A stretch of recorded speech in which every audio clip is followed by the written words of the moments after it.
everyone. Welcome to Men on Fire. My name is Micah Wren, a former mechanic and engineer turned transformational teacher. And each week I'll deliver an inspiring message to help you excavate those repressed inner negative feelings and install new thoughts that will finally allow you to truly become the person you were born to be.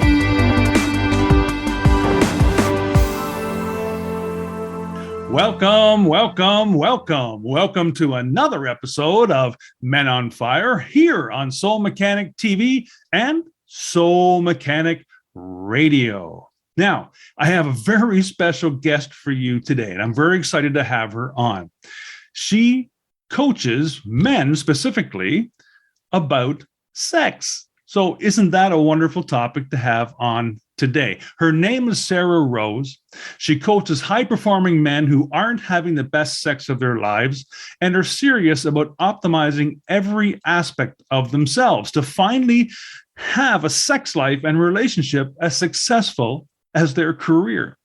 She is a certified men's sex and relationship coach with over 20 years of experience in personal and spiritual development.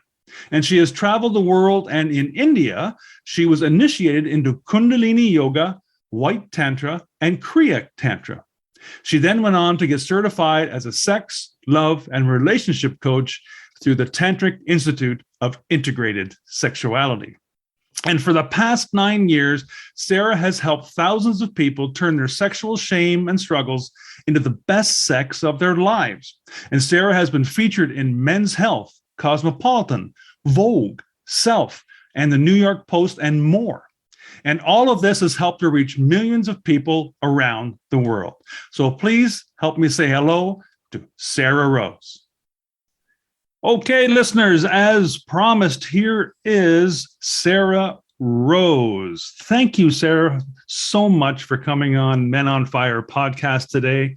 I hope that we'll have a great discussion, and I'm sure the listeners are really listening in to see what you have to tell them today. So I wondered if maybe you could just start off a little bit about telling us about your story, and maybe how the heck did you get involved in the sexual coaching that you have started already and have been so prominent at, if you wouldn't mind telling us.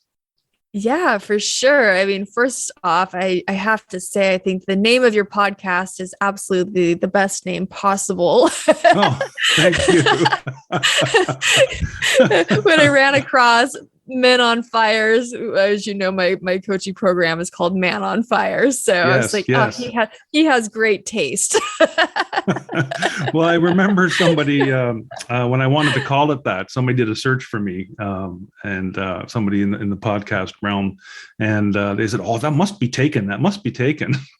No, it's not. There's a Man on Fire, but there's no Men on Fire as well. There you go. Perfect. Yeah, yes. Awesome. Yeah. So really excited to be here. Thanks for having me. I love doing what I do. And it's actually kind of funny because I was having a discussion with one of my lovers yesterday, and he has another lover who she hasn't experienced a man like her before. He's her first, to give her the level of sex that she's having. Mm-hmm. And she's basically told him, like, you've ruined me, like I'm never going to be able to have sex with another man again.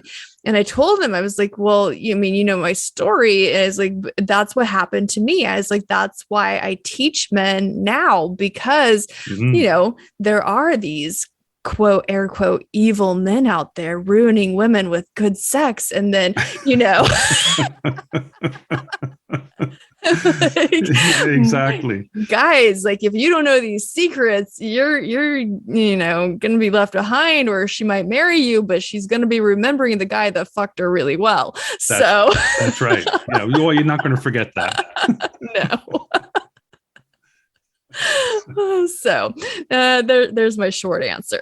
Yeah. No, that's great. That's great. Absolutely. And I'm sure that the man you're speaking of loved hearing that from that other person, as you know, men have egos, and we like to feed that too. And so having somebody else say that would be just wonderful.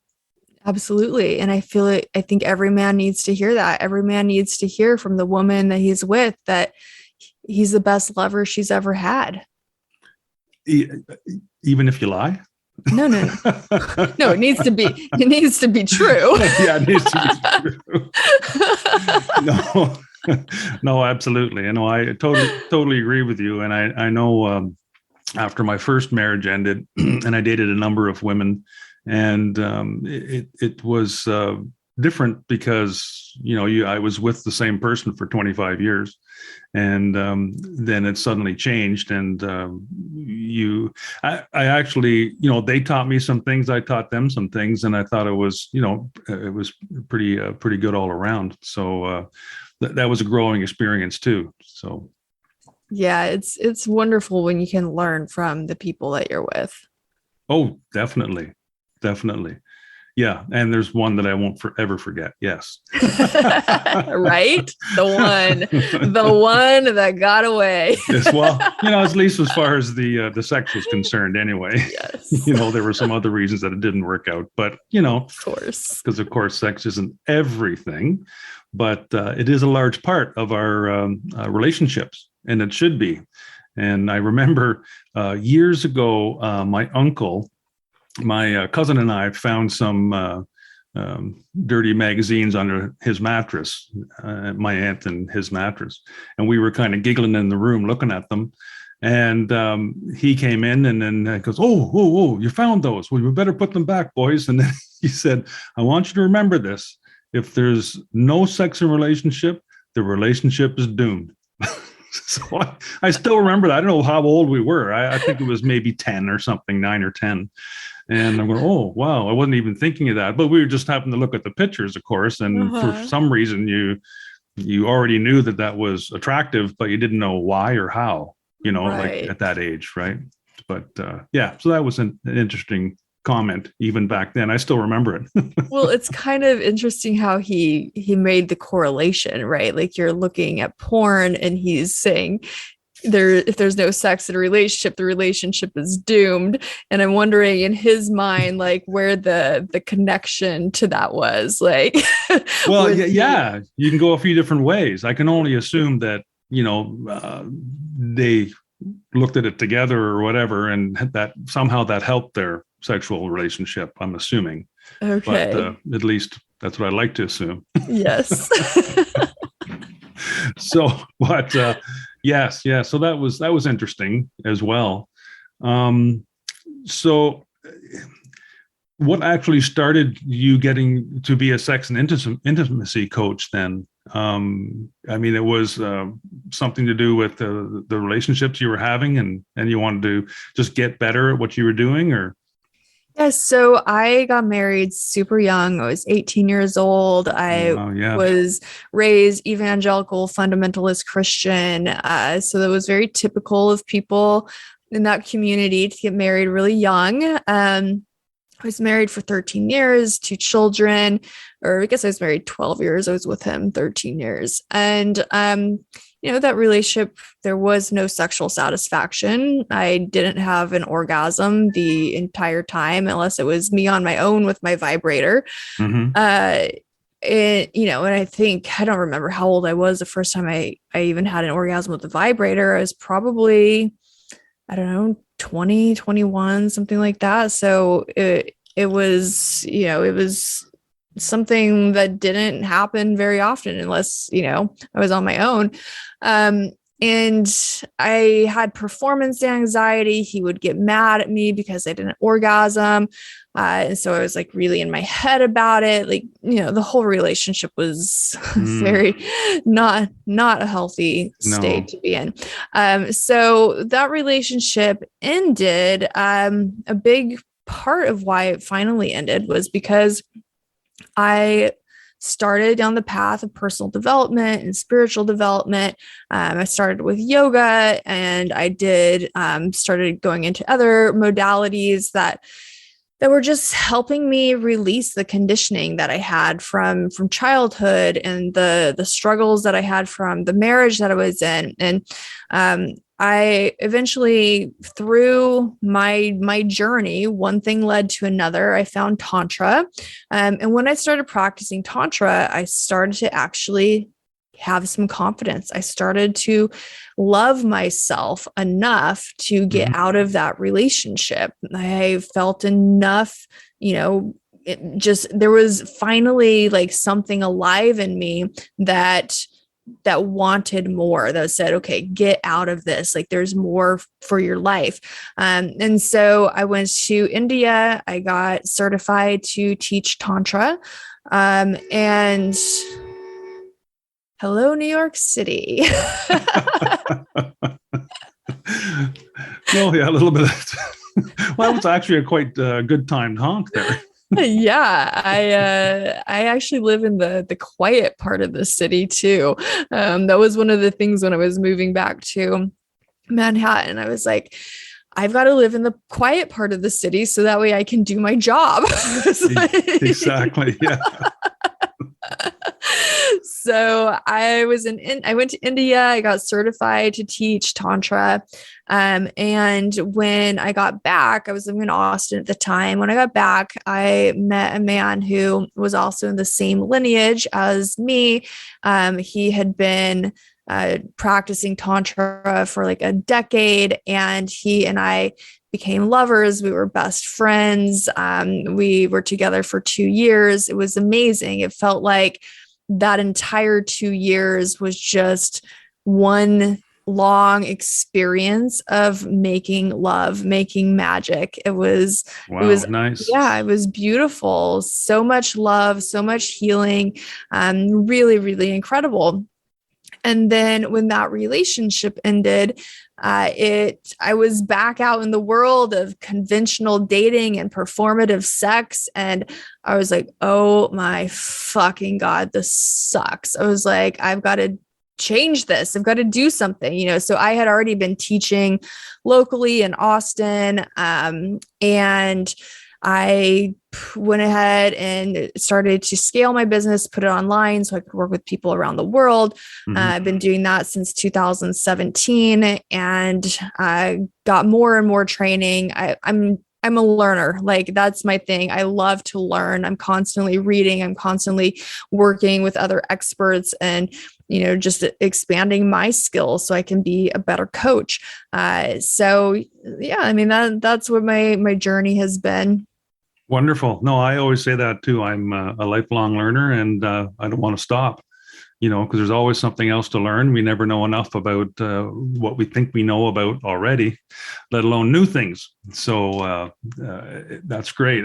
And I think when you talked about your evangelical upbringing too, I read a book a while ago by a lady named Shakti Gawain. I don't know if you have heard the name at all. I think she passed away not that long ago, actually. But she wrote several books, and she was very involved in spiritual and things that revolved around sexual experiences too. And she mentioned in the book that, for example, that sexual energy is everywhere. The universe is made of energy, of course, and the sexual energy is there too. And when it's blocked, for example, and she gave an example of a young girl that is told by her parents, as she becomes a teen and all that, no, you have to, that's no good. You can't do that. You have to wait till you get married. And then suddenly she gets married at some point, but doesn't really know what she should do, or because it's this whole sexual energy that has been pent up was blocked this whole time. Now it's released, and it may or may not be congruent with her partner. So it's almost just made me think of that when you mentioned it, and the sexual energy part of it. I'm a strong believer in, because I don't think intimacy is strictly sexual. The energy is everywhere. And I think, even sometimes looking at something like a beautiful flower or a glance in someone's eyes somewhere, just even for, a few seconds, and you could walk away and go, wow, like it was so deep. I almost had a relationship with that person. It happens fleetingly sometimes, and you never know or never prepared for it. But that's also, to me, seems intimate, without the physical portion of that. Anyway, I'm running off too much there. I want to get you talking. Yeah, you're right though. And intimacy is what we crave as humans. We desire that connection and intimacy. Absolutely. We're wired for it from, the early days of humanity. Yeah, and I think it's a connection of souls as well. Our soul wants to connect with other souls, and as I think I mentioned before, that's the closest connection we can have, is that physical relationship with each other, and it becomes like you mentioned in your relationship with the gentleman that you with tantric relationship there for a couple of years. It's way above what anything else could be, because it was physical, but it was also spiritual, all because you were, very congruent with each other, and knew what each other's wanted, and how to feel that and how to do it. So it was just above and beyond, right? Yes, exactly. So I wondered, for men, do you see any generalities out there for people that you've coached and people you've dealt with or been with maybe to do with societal pressures or peer pressures, or parents and that sort of thing, that maybe makes them feel certain ways, whether that's sometimes egotistical or sometimes shy? Do you see any of that happening? Yes, so men generally have one of two types of conditioning. It's either more along the religious type of upbringing that we already discussed, don't have sex until marriage, one person for life, that type of thing. Or it's the other side of it, which is you're not a man unless you fuck a lot of women. And society is changing. Men are able to express themselves in more of, I guess would be gray area between the two now. But those two extremes really do show up a lot still, even if it's not quite on that level, but there still has been that subtle programming that really does impact them. Yes. No, I that's what I would expect, because I know guys I've worked with too. There seem to be almost, there's people in the middle, but there's still a lot of extremes as well. So do you think that in order for a man to be better in a relationship, or to actually have a good crack at even having a good relationship with a woman, do you think that they would need to work more on themselves first to become the best person they can be, or in that kind of self-development before the relationship? I absolutely do. It's so much easier to have a healthy relationship when you have done your self work, when you know who you are, when you know what your triggers are, when you know what your trauma is, the conditioning that you have, when you've worked through a lot of that stuff, and some of it, I've done personal development work for 2 decades now. And I still look at myself. I'm like, oh my God, is it ever going to end? Right. Like, so there's layers and layers and layers, and there's no quote perfect person out there that doesn't have any issues at all. Like, that's just part of the beauty really of humanity, is all of the uniqueness of us. Like, our experiences in life are what create who we are today. So I don't have expectations of people that often I'll hear from people like, oh, don't date a project, or I don't date a project. I'm like, you're so fucking egotistical. You're a goddamn project. You're That's human. right. You know what I mean? Like, well, we all are to a certain degree, right? yeah, like we are all a project, right? Yeah. Like, who's perfect? Whose shit doesn't stink? No one. Like, No, absolutely. Absolutely. yeah, I heard that the other day. I hear it a lot actually, and I'm just like, oh my god.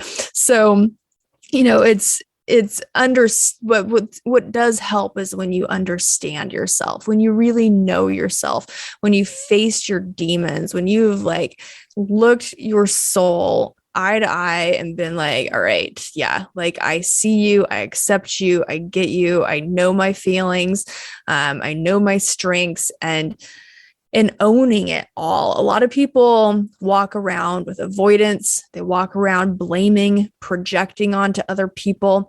None of that creates a healthy relationship. When you know yourself, when you take responsibility for your life, that's when you can create a healthy relationship regardless of your situation. No, I totally agree. Actually, I just did a little video about self-respect, which goes hand in hand with that. If you can respect yourself, then you don't have to succumb to other people's viewpoints or opinions. You can take them in and make your own mind because you respect yourself enough to make a decision without going into some kind of group or mob style thinking, and just adopting everybody else's opinions like a fish in a school, swimming around with everybody. Have you noticed any differences in either married or single men as far as your coaching and how they differ? Or are they, men kind of still the same even though they're married? Yeah, I think people are people. We all have very similar cultural upbringings. I see differences maybe sometimes in men that are from different cultures. But even that, it's like humanity is. We're pretty much the same. The deep rooted belief systems adopted during childhood Absolutely. that were for survival purposes and that made sense at that time. But what happens is we don't do the personal development work to mature emotionally. We stay stuck in that time. So a lot of people, for most people by the age of 6, we've already had all of the experiences that are going to shape the rest of our life. They're just on repeat. And it doesn't have to be that way. You can do work such as the work I do with my clients to get in there and heal that so you have more conscious control over your life. But most people don't. They're just literally on repeat from everything that happened before the age of 6. And so we're walking around in a culture, a society of a lot of 6-year-olds in adult bodies.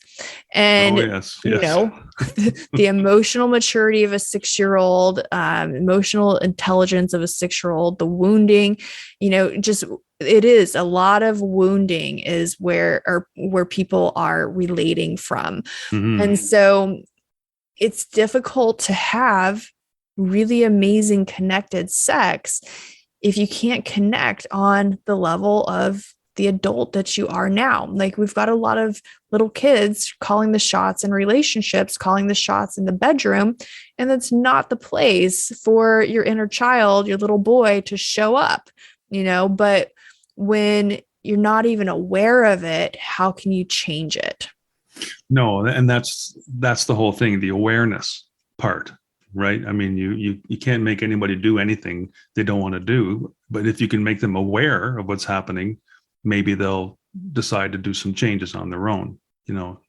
I totally agree with you on that subject as well. But I'm just wondering. Yes, I know that and even it's been proven scientifically, this subconscious mind is at a different brainwave pattern up till ages 6 or 7, and just because it's like a sponge taking everything in, because we need to at that point to learn how to survive. Why are there so many folks that are still in that? They might not be in that brainwave pattern anymore, but do you not see that there's a lot of them still just letting things go straight to their subconscious mind and not being filtered by their conscious mind? That's, it should be somewhat educated, somewhat learned and enough to say, well, I don't really agree with that because of this. I don't know how that happens, and I don't know how that translates to the bedroom. How does that even get in there? Any idea? Relationships that we have, our intimate relationships, romantic relationships, most closely mimic the relationships that we had with our caregivers, most often mom or dad, maybe a grandparent, a step parent. And so if you think about it, like whenever you're in a new relationship and it's like, oh, you feel so familiar to me, I feel like I've known you forever. Mm-hmm. Those are signs that this person reminds you of your mom or dad, your family of origin. And you even hear like baby and the endearing terms that people call each other. Now it's like a thing to call daddy, but that's another story. Yeah. But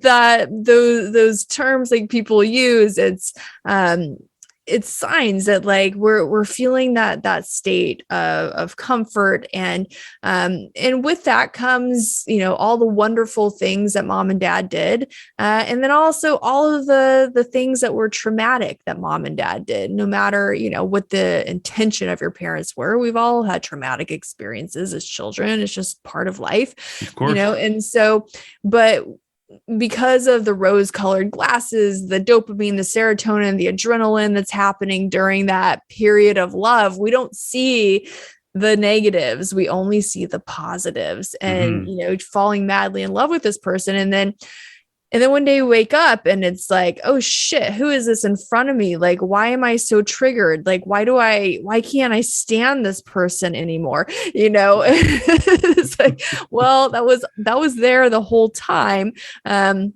But it's people that are in a conscious relationship can take these types of situations and work together to heal the wounding that we have from childhood, and we can really create epic relationships. And that's what I love to help my clients do. It's like we're literally creating the relationship of the modern era, where, because the old way of relating isn't working anymore. We see just divorce rates, people being single longer. There's people just not even desiring to be in a relationship because they've only seen bad examples of it. But I'm actually really optimistic about relationships. I think that we're in a time and place where it's so exciting that we have the information available that we do now, such as the stuff that I work with people around, that we can create relationships that transform our lives, that help us self-actualize, that are the foundation, the fuel for the rest of our lives. Like, we're in a time on the planet where people, there really isn't an excuse for us to not self-actualize. Like, we have everything that we could possibly need. I mean, of course, there are places around the world where people are in abject poverty and there's a lot of really bad things happening. But it's unnecessary, right? Because of the amount of wealth and the amount of food that exists here. Like, it's completely unnecessary that is happening. Absolutely.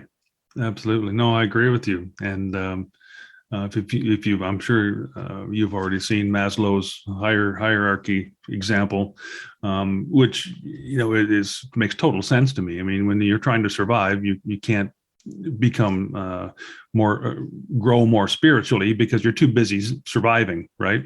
So but you're absolutely right. Most of the world really is doing much better than they were 25, 50 years ago, or certainly much better than 100 years ago.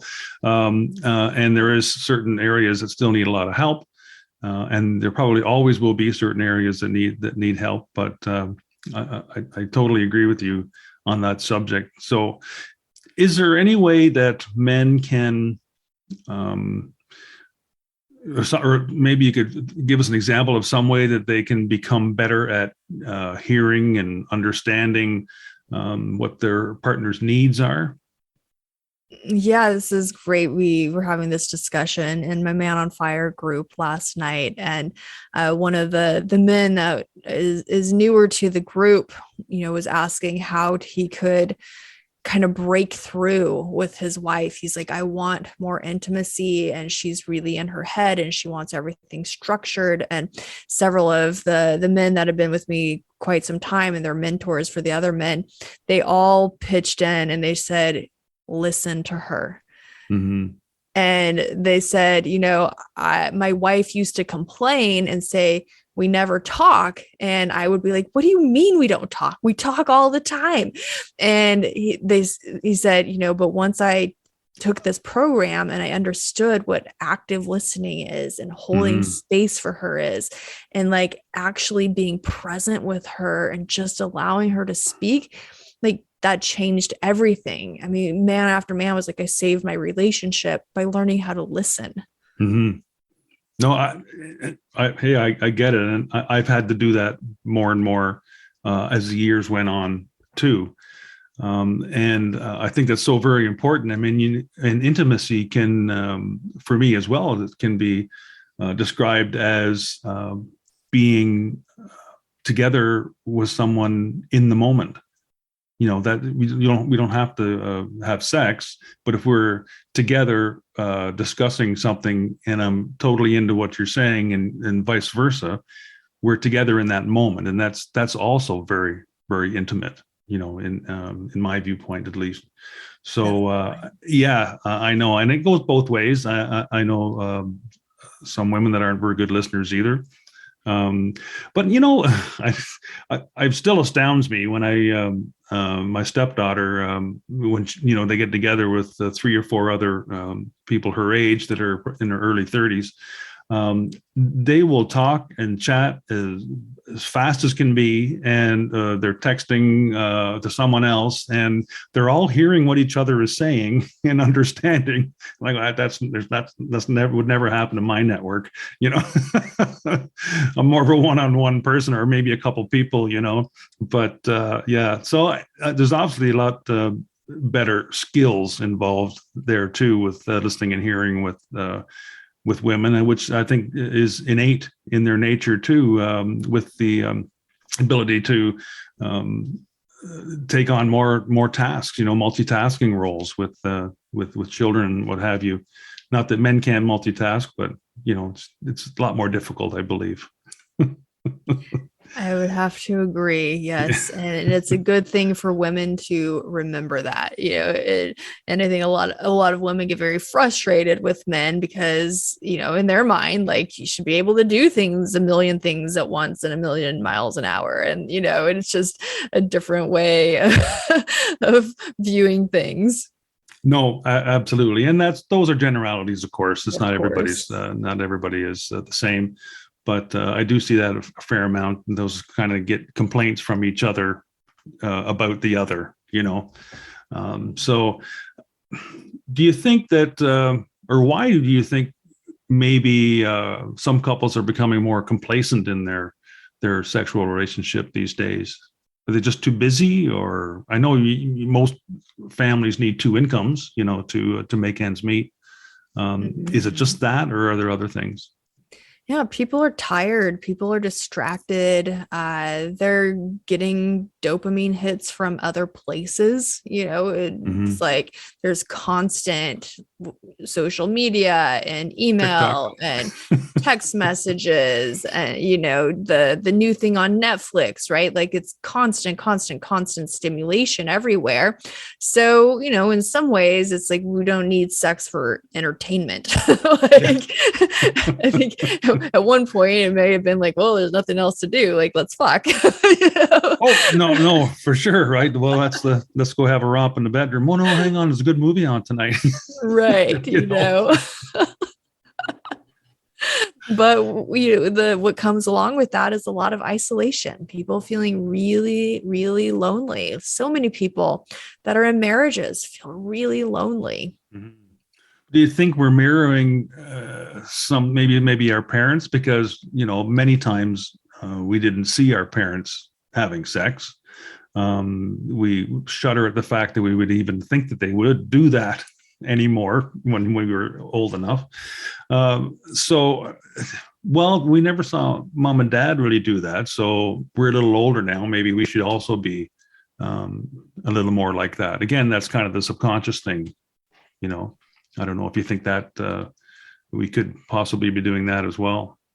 Well, I mean, studies overwhelmingly show people are having less and less sex. People are waiting until a later age to have sex. Oh, definitely. Yeah. So sex is on the decline. And I think a big part of it is people want more for their lives. And when sex isn't doing it for them, they're just like, well, I would rather not do it then. We have so many options now. We have such clear pathways to success, to having it all. And if sex is an area of our life where we're just like, it's really not that good, I'm going to put my focus and attention on something that is amazing instead. Like, if I'm crushing it at work, that feels better than having sex where I'm not crushing it. Yeah, no, for sure. Yeah, I've seen that too. Where either person in the involved in the relationship tends to one, it's more important. They're getting their high or their rush from completing projects at work or accolades at work, and then when it comes back to home, it's like, I just need to relax, and I'm not into that forever, sort of thing, or it would seem. But yeah, it's interesting to think that, and some people, they have different viewpoints on what constitutes good sex, too.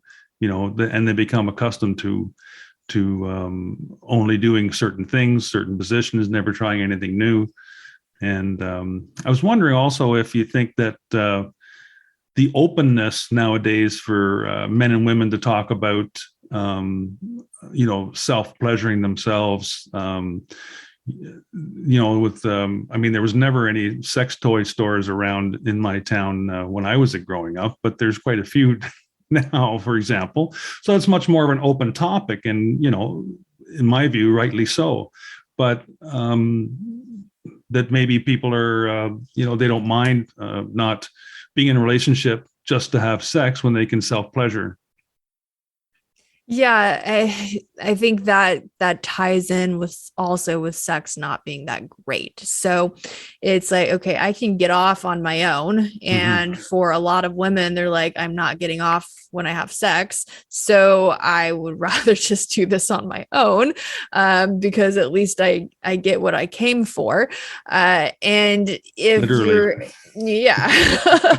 and if you're having sex and there's not connection and intimacy and love that's happening, and then people are just like, I could have done this on my own. Like, I can get off on my own. I don't need someone else to get off. Like, if I'm going to have sex with another human being and take on all of this other person, like their emotions, their energy, the physical aspect of them, like their mind, all of it. Like, when we're in that place of sex, like, it needs to be better than what I'm doing on my own.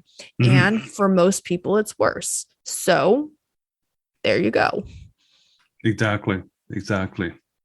Yeah, no, I agree. Yeah, that's probably the reason that that's happening. Now, as far as the tantric portion, I haven't really delved into any of that study at all. It's always kind of been something that I was always planning to try to, learn more about. But my understanding is it's more learning how to, as we discussed earlier, be in the moment with someone else as you're, doing what you're doing, that you're actually, your mind's not elsewhere. You can give more pleasure and accept more pleasure when you're absolutely in the moment. Is that kind of the idea? Or maybe you could give us an idea what's the main point or thing with the tantric sex and instead of just regular. Yeah. So imagine somebody that works out regularly. You see that person and you can usually tell, right? It's just kind of like, I can tell like that person works out. Somebody eats super healthy. Like you can see there's a tangible difference in their the way they look physically and the way they carry themselves and just even in their energy, right? And it's sexual development. I look at Tantra as sexual development. It's the same thing as, physical development, nutritional development. It's when you are doing tantric practices. The practices that I give guys are usually about 20 minutes and they do them a few times a week. And they develop this in themselves, just as if they were going to the gym. And then it's like this, it's the way they carry themselves. It's the energy that they have.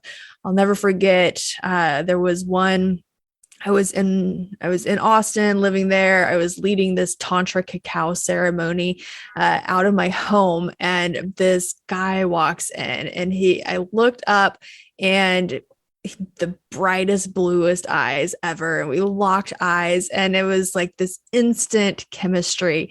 And then he ended up, he was only in Austin for a couple of weeks and we were just together nonstop, just like making love. And he also trains in Tantra.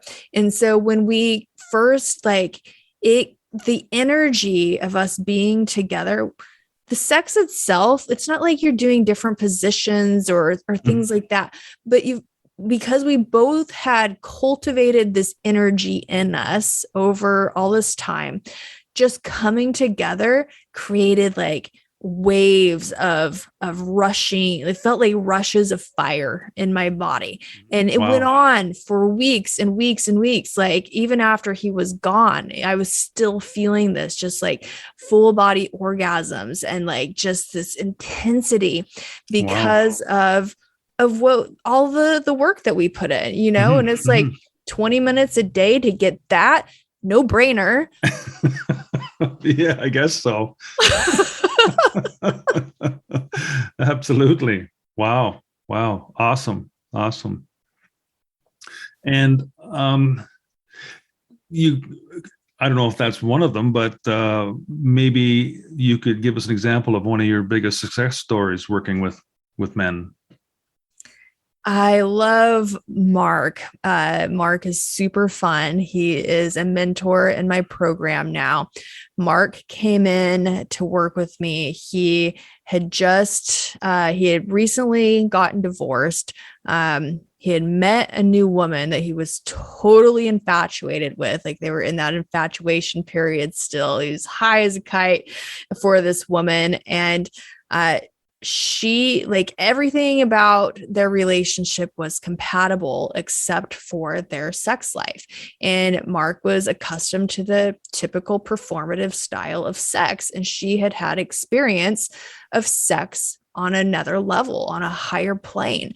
And she let him know, like, this relationship is over unless you fix this. And he came across my site. I don't remember how he found me. I think it was the Google search maybe. And I remember my first call with Mark, and, he was very hesitant because of the price point and he'd never done anything like this. And, I just let him know. I'm like, look, like, you have to decide, are you in or are you out? Like, I only take guys that are committed. So, get back to me if you decide you're in. He came back, he committed. full on committed, like, and he has military background. And so he's got that type of energy of like, I am in. Right. And he did amazing. And so the Karen is his fiance. They're engaged now. They've both written testimonials of how their relationship transformed. Wonderful. Yeah. And just how they will have sex for hours. And he went from having premature ejaculation and erectile dysfunction to, sex that goes on. Like they'll have sex all day. They'll set aside a day where they're just like, of course they take some breaks, but what I mean? Of course. Like, but they're, and she's just having orgasm after orgasm after orgasm. And they're so playful with their sexuality. That's what I love about them. People, we are so serious when it comes to sex. And I understand why, because we have so much trauma and conditioning around our sexuality that needs to be healed. But Mark came in and he did the work. He healed his shit. And now he has a lot of fun. Like they're always like, he's very creative about their sex life. And I love that about him. He's constantly like reading another book and, he's mentoring the other men and encouraging them. Oh, wonderful. So yeah, he's definitely been a highlight. Oh, excellent. Excellent. Yeah, that's nice to hear. And, speaks volumes about the work that you do and how you can help men continue to be in a relationship and grow with their partner. So on that note, I was wondering if you could let us know how that my folks could get a hold of you, any of the listeners here could get a hold of you and maybe partake in any of your coaching. Yeah, I'm Sarrah Rose. Sarrah has 2 R's. So I am probably the only Sarrah you'll come across. That's Sarrah. So it makes the Google search easy. So sarrahrose.com, tantricactivation.com goes the same place. I have a podcast, Tantric Activation, on Instagram, Tantric Activation. Twitter, I am Sarrah Rose on LinkedIn, Tantric Activation on Facebook. So I'm everywhere. Yeah. Excellent. And do you have anything that you can leave for the folks at all, or? Yeah, guys, the thing is that I see 100% of the time is this sense of being unworthy to have what you truly desire to have. And that is what is holding you back. It's not anything that she's doing or anything she did. It's all about you and deciding to take the chance, even if you don't believe it right now, you don't believe that you're worthy of having what you really want. Just decide to take a step in that direction. Take a step towards, okay, maybe there's a way for me to get to the point where I do believe it, and do the work necessary. And it's baby steps, right? Like it's just one day at a time, showing up 1%. We don't get to 100% overnight. It's 1% every day, right? And you just keep moving in the right direction. And eventually you look back on your life and it's like 5 years has passed, 10 years has passed. And you're like, fuck, like, wow, it really did make a difference. Yes, absolutely. Wonderful. Well, I want to thank you so much for coming on the podcast today, Sarrah. And for those that are listening, all that information will be down below the video and also on my audio podcast as well. So you won't miss any of that. In case you want to get a hold of Sarrah to do any coaching or any tantric activation, or even just have a quick chat with her to see how she can help, I know she wants to help you, and you've already seen how she can help people and relationships. So thank you so much, Sarrah. I appreciate you coming on, and it was absolutely great talking to you today. I was excited this morning that our chat was coming up. So thank you so much, and I wish you much luck in the future. And I'm sure I don't have to do that because I know you're who you are as a person. You're a strong woman, and I know you'll be very successful. So thank you so much for coming on Men on Fire. Thanks for having me.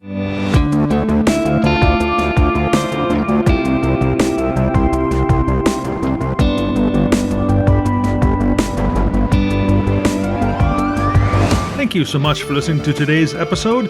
As always, keep what feels good and dump what doesn't. And remember, live without judgment, give without expectation, and love for no reason. Follow those 3 simple expressions, and you'll be well on your way to an inspirational, intentional, and successful life. Until next time, you're the one.